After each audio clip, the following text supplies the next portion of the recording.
Hi guys, and welcome back to JavaScript Playground. In the previous video, we explored implicit type coercion, and we also tried some examples to understand them better. So if you haven't watched the video, check it out. I'll add the link in the description below. In today's video, we will learn about explicit type coercion. So just to reiterate, explicit type coercion is conversion of data type of a value to another programmatically. So let's start with a string conversion. Alright. For a string conversion, all we gotta do is use the inbuilt string function to convert a value to string data type. So let's try an example. So where my number, so let's say it's 15, and console log type of my number. Bring this up.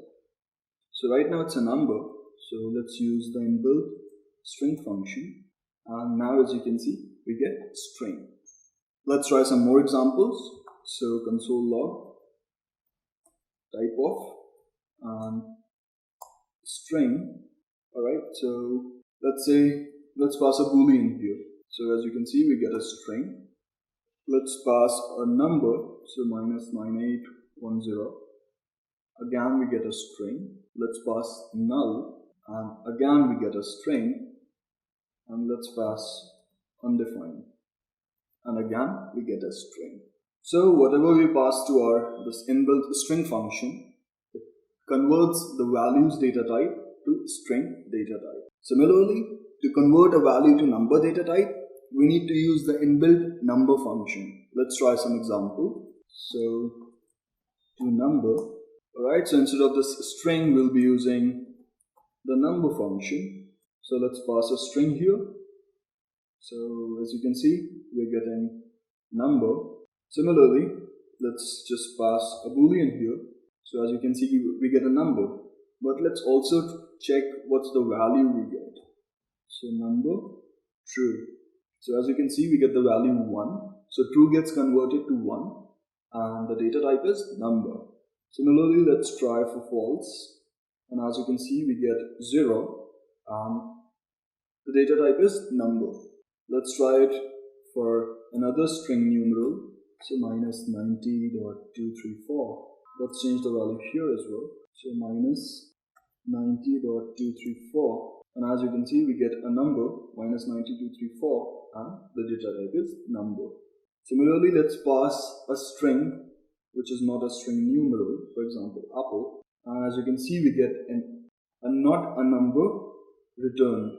So basically this function number cannot convert apple to a number, obviously, but still the type of the conversion we get is number, because if you remember from our previous videos, not a number is actually of type number.